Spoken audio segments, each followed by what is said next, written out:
Bapak-bapak, ibu sekalian, kita masih meneruskan yang belum tuntas yang lalu. Seorang ulama besar Imam Asy'ari pernah lewat di satu lembah. Ternyata di situ ada seorang anak muda, yang anak muda itu menempelkan pipinya di kuburan, mulutnya berkerik, ya, menyampaikan amin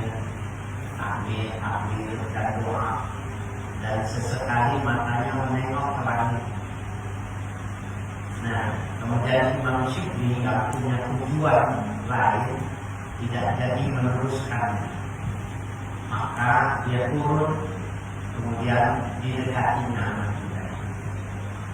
Tapi anak muda itu ketika didekati lari secepat-cepatnya dikejar sama Imam Asy'ari. Pada posisi yang terlihat kemudian Imam Asy'ari itu ya memanggilnya, "Rifqan ya waliyallah." Ya, jangan terburu-buru, ya, jangan terlalu cepat, ya, lembut wahai waliyallah. Kata Imam Asy'ari. Padahal Imam Asy'ari ini sudah manjur sebagai wali Allah. Kemudian orang itu hanya memberi syarat dengan tangannya, ya, cuma menyebutkan. Kemudian Imam Asy'ari mengatakan, "In kana haqqan ma taqulu fa'arini sidqa Allah." Kalau memang yang kau ucapkan itu benar dari Allah, ya, buktikan bahwa kau memang betul-betul bersama Allah. Maka anak muda itu, ya, disauti Ali dengan suara yang keras, dia memanggil nama Allah. Ya Allah, dengan sekeras kuat tenaganya, ya, kemudian musiakan atau pingsan anak muda itu. Kemudian aku mendekatinya, kata Imam Syafi'i, aku. Kemudian aku gerakkan tubuhnya, dan dua itu besar, dan dia sudah meninggal pada saat itu. Itu menunjukkan bahwa dia benar-benar bersama Allah. Apa yang dia mau dituruti, termasuk juga minta kematian. Nah, kemudian kemarin sudah diceritakan Sekarang ini kita mundur satu baris. Karena fi awali umrihi mudniban. Pada awalnya anak muda ini adalah pelaku dosa, asian, suka dengan kedurhakaan, maksiatan, fasikan, orangnya fasik, artinya tahu larangan tapi tetap dilanggar larangan. Zanian, pelaku zina. Jadi semua anak muda ini semua hal dikerjakan. Fa'aradallahu alaihi ru'yan, maka Allah tampilkan, ya Allah berikan, Allah tunjukkan kepadanya dalam mimpi. Afza'at, ya sesuatu yang menakutkan dirinya, wa akhlaqat, dan yang sangat menggelisahkan. Ya, dia suatu saat tidurnya itu diperlihatkan bagaimana ada satu peristiwa yang sangat membuat dia gelisah. Wahiyana murafil manami iklimu, yaitu ketika dia tidur diperlihatkan di dalam tidurnya itu bahwa orang yang dicintainya itu orang yang sopan sudah dipenuhi oleh ular di dalam tubuhnya. Wadah rofifi, dan ular itu berputar-putar di mulut, ya, orang yang dia cintai. Suma innahu akhlaqu min fihi na'abuna, kemudian secara mutlak keluar dari mulutnya itu kilatan api, ya. Fa'akraqatu, yang membakar, hatta ada kalfa'mat sauda, sehingga dia berubah menjadi alam yang hitam, hangus semua tubuhnya. Faqama farhan, maka dia terbangun dari tidurnya dengan terkagetnya, marbu'an, mar'uban, dalam keadaan rasa takut. Wa kharaja farran bi nafsihi, dan dia lari dari rumahnya seorang diri itu, mustahilan di ibadah Rabbihi, ya, dalam menyibukkan diri ibadah kepada Tuhan. Lari dia dari rumah. Walau yawma munzu raja'a ila ta'ati Rabbihi isnata asyarata sanatan wa huwa ala halati tadarruri wal khusyuk. Dan bagi anak muda ini, sejak hari itu, yaitu sejak dia kembali kepada taat kepada Tuhannya 12 tahun, wa huwa ala halati tadarruri, anak muda ini dalam keadaan tadarrur, yang merendahkan diri, wal khusyuk, yang khusyuk artinya menundukkan kepala, tidak, ya, kelahatan, tidak nengok kanan, tidak nengok kiri. Pada makana amsan, maka tatkala di suatu sore, wa qala sa'idun sa'alahu qayyumin, ya, berdiri di depan dia seorang tukang minta-minta yang meminta makanan, ya, food itu makanan pokok. Jadi yang minta diberi nasi itu kalau kita, ya, pada hari itu. Faqala asyabahu wa sallama ilaihi, maka anak muda itu membuka bajunya dan bajunya itu diserahkan pada tukang minta-minta. Artinya hari itu ketika tukang minta-minta buat makan, dia nggak punya uang, dia tidak punya uang, tapi bajunya dibuka, diberikan kepada kita. Ini kamu jual, kamu pakai untuk makan, kira-kira gitu. Fafari nasra itu tidak, maka bergembira tukang minta-minta yang tidak bisa makan itu dengan diberi pakaian. Jadi dijual, dia bisa makan. Wapas atau kafel tidak, tukang minta-minta ini menengadahkan kedua tangannya. wa da'a lahu bil maghfirati, dan tukang minta-minta ini berdoa kepada Allah untuk diampuni dosa anak muda itu.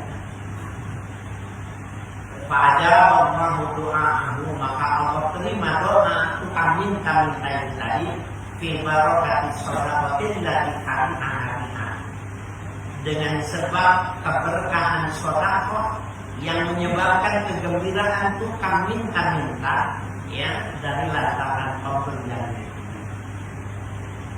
Kama ja'a fil hadis, sebagaimana datang di dalam sebuah hadis, "Intanimu da'wat as-sa'ir inna farhati qalbihi bis-sadaqah." Beruntunglah kalian, ya, beruntunglah kalian mendapatkan doa tukang minta-minta yang ketika dia bergembira hatinya dengan sebab sedekah yang diberikannya, dengan sebab sedekah yang diterimanya.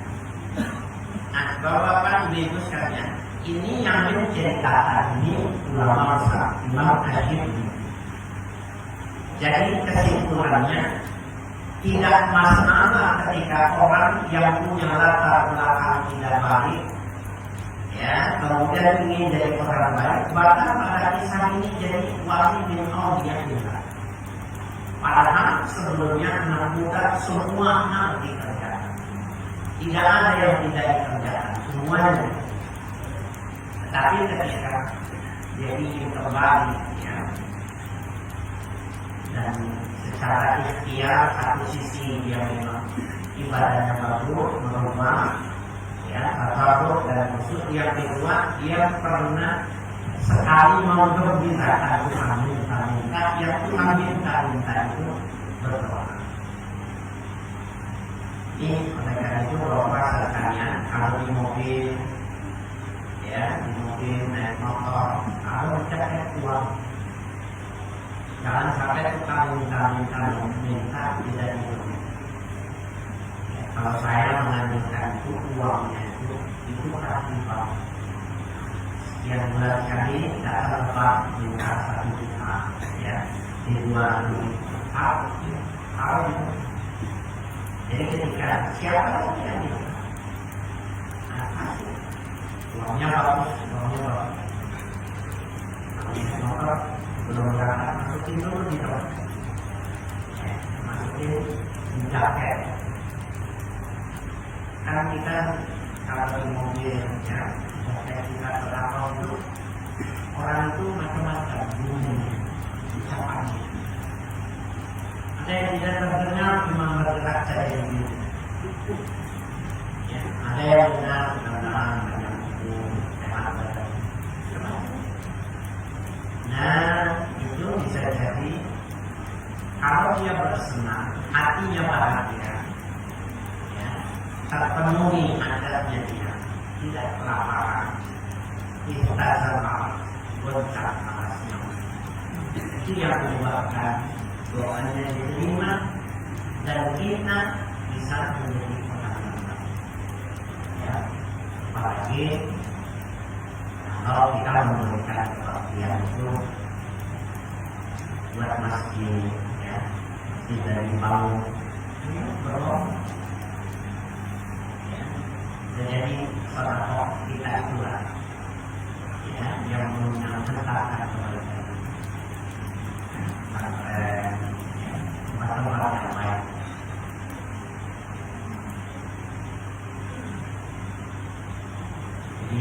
Ini bukti saya ingin mengatakan bahwa wali bin Auliya bukan orang yang baik dari masih kecil, tidak semua. Seperti yang sudah kali jaga, kisahnya kan bukan dari kecil sudah baik, tapi memang di perjalanan hidup dia mau membuat itu. Dan jangan lupa ini adalah jangan penuh orang, ya. Itu sangat khatimatun fi majlis sahabi wal judi. Khatimatun nas'aluka husnal khatimah. Amin. Ini semua penutup fi majlis sahabi, yang menjelaskan tentang pujian orang yang murah hati, wajur orang yang dermawan. Akhirnya Bukhari Al-Baihaqi meriwayatkan hadis Imam Al-Bukhari dan Imam Al-Baihaqi. As-safatu sajaratu min asjaril jannah. Murah hati itu adalah pohon di antara pohon-pohon surga. Al-Saluha mutadabiyatun fi dunya. Cabangnya menjalar ke muka bumi.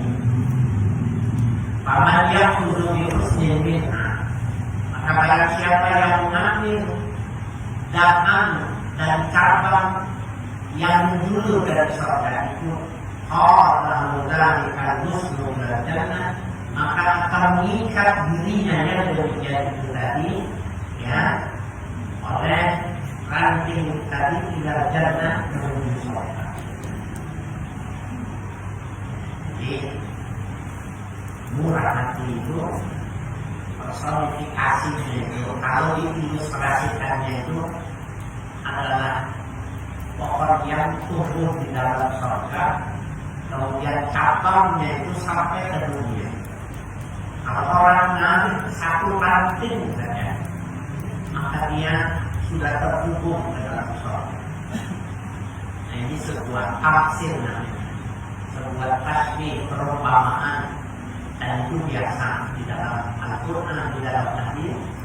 Ya, kalimat-kalimat tafsir, kalimat-kalimat tasbih itu Nabi suka menggunakannya karena orang lebih mudah, ya, untuk terkenal, ya, untuk mudah memahami. Wal bukhlu sajaratun min asjarin nas. Pelit itu adalah pohon di antara pohon-pohon api neraka. Awsalna mutadabiyatun ila dunya. Cabang-cabangnya menjalar ke dunia. Paman yang tujuh di husnin min al-samina, maka siapa yang mengambil satu dahan di antara dahan-dahan cabang pohon itu tadi, Allah dzalika nuslu ilana, maka akan mengikat dirinya dengan sebab ranting yang diambilnya itu tadi, ya, sampai ke neraka. Berarti dari hadis sahih ini tidak ada orang pelit yang masuk surga, tidak ada. Semua orang yang masuk surga itu sahih, orang yang murah.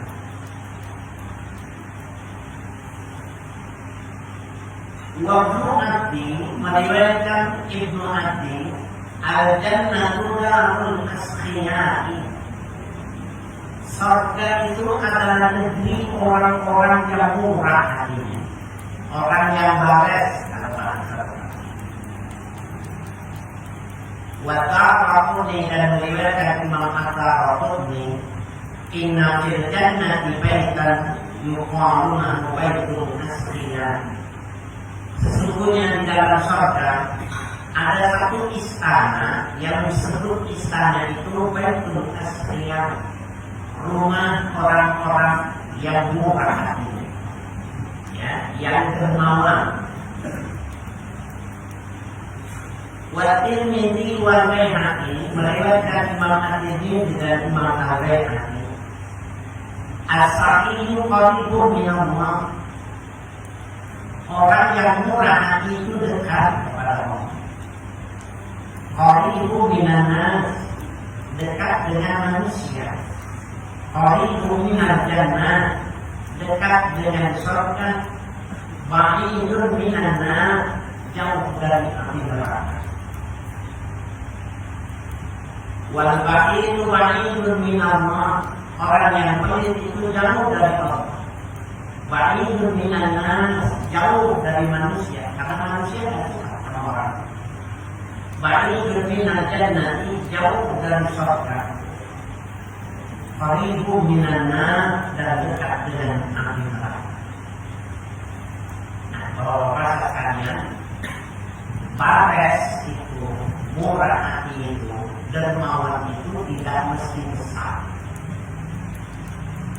Ya, bahkan bisa jadi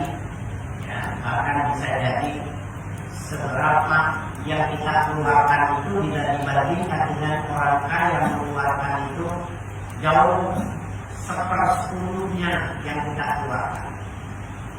Tapi yang 1/10 karena itu adalah sesuatu yang berat, yang besar karena kebutuhan kita.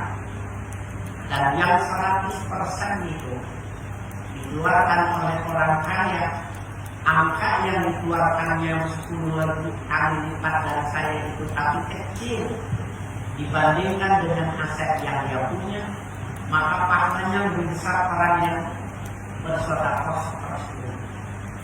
Jadi di dalam bersedekah itu bukan angka, bukan nominal, tetapi berapa sakit hatinya ketika itu dikeluarkan. Berat sekali dia mengeluarkannya, memang ada yang betul. Nanti gimana. Orang kaya mengeluarkan tidak ada kalimat itu.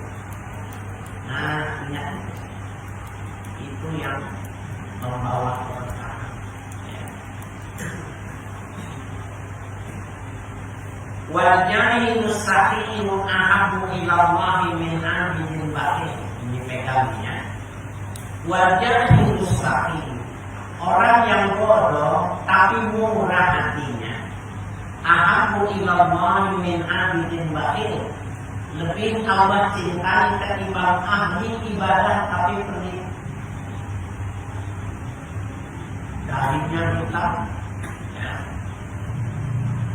Ibadahnya banyak, perutnya kempes karena setiap hari berpuasa. Cuma pelit. Lebih bagus orang yang ilmunya tidak banyak, ibadahnya pas banget tapi murah. Allah lebih suka kepada. Ya, jadi nggak ada itu ukuran seseorang itu karena ibadahnya banyak. Di dalam wasiatul Mustafa, salah satu wasiat Nabi kepada Sayyidina Ali karramallahu wajhahu, beliau bersabda, ya, la yanalallaha bikasratil ibadah, la yanalallaha sa'ata rahmati rabbihi bikasratil ibadah. Tidak akan pernah sampai keluasan yang diberikan oleh Allah kepada orang hamba itu dari lantaran banyak ibadahnya. Tidak ada. Itu selamanya sampai mati tidak ada. Walakin yanala sa'ati rabbihi bisaqawatil qalb. Akan tetapi orang bisa mencapai derajat kemurahan Allah. Sa'ata rahmatil rabbihi, kemurahan Allah itu tadi itu. Sampai dia bilang, diminta, mana buktinya kalau kau benar-benar bersama? Dipanggil Allah, mati. Karena dia pengen membuktikan bahwa dia bersama. Nah, orang yang bersama Allah, satu rahmati Rabbi, itu juga maknanya apa saja yang dia mau kabulkan. Pengen gitu. Ini kan gambaran tentang wali min auliyaillah. Pengen jadi wali cuma satu, jangan pilih. Nggak ada manusia begitu. Sehingga orang yang ilmunya tidak banyak tapi murah hati jauh lebih mulia ketimbang ahli ibadah, masyhur ahli ibadah tapi positif. Nggak ada rendah nilainya. Ya. Nah, jangan kecewa bapak-bapak ibu karena ini yang menyampaikan ini bukan saya cuma membaca, ya. Tapi Rasulullah Sallallahu Alaihi Wasallam menyampaikan. Waqala Salman Al-Farisi, berkata Salman Al-Farisi, ya, sahabat Nabi ini radhiyallahu anhu, idza mata sahihu qalatil ardu wal hafadh. Apabila meninggal orang yang murah hati, orang yang bermawar murah hatinya, kemudian dia meninggal dunia. Qalatil ardu, bumi itu berujar, wal hafadh, dan malaikat-malaikat yang mencatat amal, ya, malaikat apa itu malaikat pencatat amal itu mengucapkan, ya Rabbi tajawaz an ibadika bisa'atin fi dunya. Wahai Tuhanku, hapuskanlah ya, dari hambaku yang murah hati ini ya kesalahan-kesalahannya ketika di dunia. Ya, bumi ngomongnya begitu waktu orang yang murah itu, yang baik itu, yang baik itu ngomongnya. Malaikat yang mencatat pun tajawaz ya Allah, lampau itu maknanya hilangkan, hapuskan. Ya.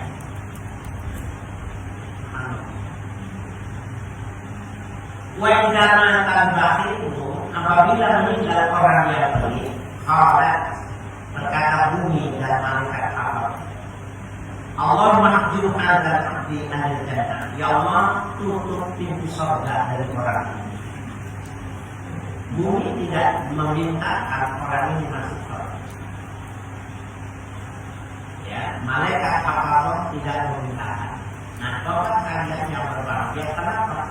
Karena dia dulu banyak harta untuk dirinya, banyak harta untuk keluarganya, untuk ditumpuk harta yang dia punya.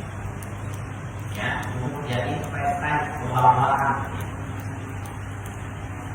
Nah, malaikat dan bumi itu mengatakan Allah mahjurkan dan yang mengatakan jannah, ya Allah tutuplah hambamu yang ini dari pintu surga.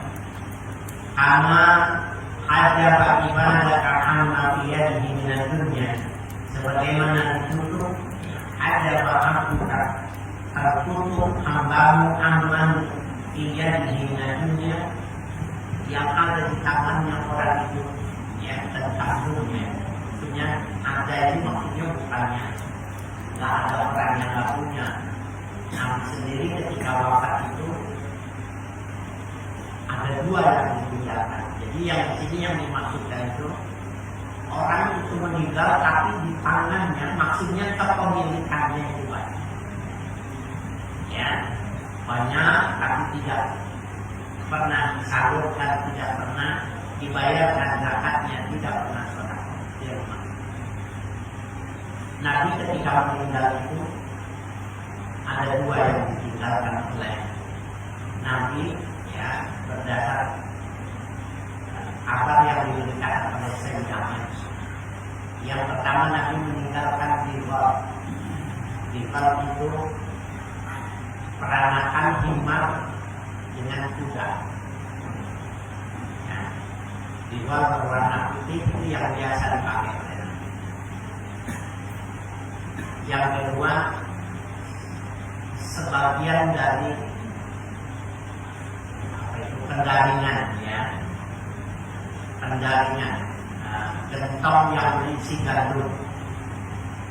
Nah, yang ketiga ada sebidang tanah tapi Nabi sudah mewakafkan pada orang-orang yang tidak punya rumah, kalau transit lewat kota Mekah bisa memakai tanah yang dimaksud.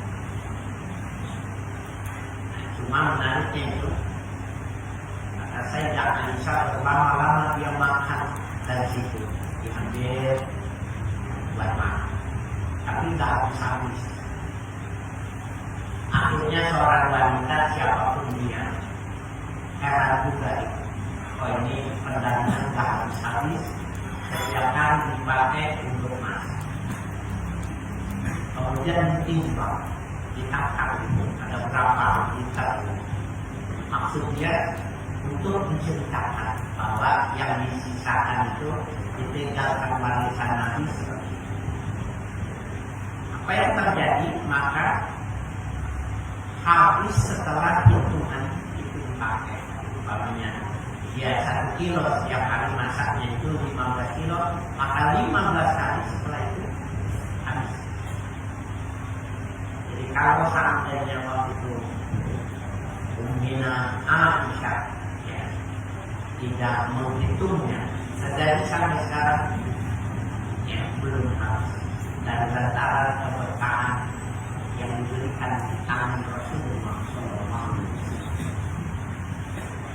Nah itu Nabi itu meninggal, kepikir nggak Nabi meninggal, raja, Nabi dan Rasul semua ada pada dirinya, meninggalnya cuma bibir satu sama setengah ya tempayan yang berisi gandum. Kita mungkin berisi beras. Nggak ada yang diwariskan. Nah, jadi yang dimaksud tadi akan terhijab hamba Allah untuk masuk ke dalam surga itu kalau di tangannya banyak betul harta, tapi dia tidak pernah bayar zakat, tidak pernah dia bersedekah, tidak pernah dia membahagiakan, tukang minta-minta, tidak pernah peduli ya kepentingan umat. Waqad sahha anna Rasulullah sallallahu alaihi wasallam kana adwatu min ar-rihil mursal. Sungguh sahih penjelasan yang mengatakan bahwa Nabi sallallahu alaihi wasallam adwatu min ar-rihil mursal. Beliau itu lebih dermawan di sini karena ini konteksnya angin yang bertiup keras. Beliau lebih cepat habisnya ketimbang angin yang bertiup ketika di tangan seseorang itu ada debu. Ada orang megang bui, angkat tangannya, buka tangan, maka ditiup oleh angin sekeras-kerasnya, bisa jadi hilang semua, kecuali beberapa butir yang kecil yang terjepit di sela-sela. Nah kalau Nabi adwatu lebih dahsyat, lebih hebat lagi ketimbang angin melarikan debu-debu yang ada di tangan orang ketika tertiup angin. Nabi sholat asar. Sholat asar itu zikir. Habis sholat zikir doa. Tapi suatu saat Nabi ketika sholat, habis salam dia pun langsung keluar. Semua satu masjid menolak kenapa Nabi keluar. Cepat jalan. Setelah itu Nabi balik lagi. Ya. Setelah diberikan kita. Maka sahabat tanya, kenapa ya Rasulullah? Dia bilang, aku baru ingat di rumahku ada beberapa tulang emas yang mesti aku keluarkan. Aku khawatir itu terlupakan. Bayangkan. Jadi zikir kau, doa kau, sholat bagian itu sangat cepat. Ketimbang ingin memberikan kepada orang daripada karena ibadah itu untuk pribadi. Tapi memberikan kepada orang itu mutaat. Kepentingannya itu banyak. Ya. Sampai ulama pun mengajarkan ibadah haji yang kedua. Ya, itu lebih bagus ketika disedekahkan kepada orang pada haji yang ketiga dan lain sebagainya. Ya. Nah, hanya disunahkan paling tidak 5 tahun sekali. Ya, kalau tahun itu ulama. Wasahha aidan annahu sallallahu alaihi wasallam lamma marida kana indahu ya sab'atu danani. Dan sahih pula kata Nabi dalam keadaan sakit, di sisi Nabi itu ada 7 dinar. Fa'amara Aisyah an-tu'tiha li Aliyin yatasaddaquna. Maka Nabi memerintahkan kepada Sayyidah Aisyah untuk diberikan beberapa dinar itu kepada Ali agar disedekahkan. Ini mau meninggal, masih kan disedekahkan, bukan dikasih ini buat warisan, tapi justru harus dikeluarkan. Fashtaghara bi ilmihi sallallahu alaihi wasallam. Maka Nabi sibuk dengan kondisi kesehatannya pada saat itu. Maka ulama afaqah. Ya, maka tatkala Nabi sadar ya, dari sakitnya amara bidzalika hatta atau karena ini, ya. Tatkala Nabi sadar maka dimintakan yang demikian itu sehingga Sayyidah Aisyah memberikannya kepada saya kepada Ali bin Abi Thalib. Fa'amsat lailata mautihi sallallahu alaihi wasallam laisa indahu syai'un. Maka di sore hari menjelang malam wafatnya Nabi sallallahu alaihi wasallam, di sisi Sayyidah Aisyah itu tidak ada apa-apa, tidak ada yang ditinggalkan oleh Nabi. Fakat ini Ismail, maka dibutuhkan penerang rumah Nabi. Para sahabat ila imra'atin min nisa'ihi, ya tatlubu minha sana. Maka Sayyidah Aisyah mengutus kepada salah seorang istri-istri Nabi, ya, ia meminta agar diberikan saman. Saman itu samin. Samin itu gemuk yang biasa kita makan gitu. Kalau makan bakso itu kan ada tetelan, ada putih-putihnya itu, gaji gitu. Gaji itu untuk lampu, untuk penerangan. Jadi gaji itu dikeringkan, dibikin pipi, panjang, keringkan. Jadi nanti batang kurma itu dibakar dengan lemak itu, panjang. Jadi lemak itu untuk minyak, bukan untuk dimakan. Kalau dimakan maka banyak resikonya, banyak penyakit, kolesterol tinggi dan lain sebagainya. Karena memang itu diciptakan bukan buat dimakan. Seperti halnya tulang. Tulang itu bukan untuk dikonsumsi, sehingga tidak perlu lagi dipresto, sehingga tidak bisa makan semua. Hanya itu Allah sudah sediakan gigi kita tidak mampu. Itu buat jin, itu buat binatang-binatang yang masih. Kita dikasihnya yang empuk, yang sehat. Mestinya kita ikutin makan dagingnya. Jangan yang dua itu bukan untuk dimakan, tapi kan bisa dimakan, ya, tetapi tidak perlu.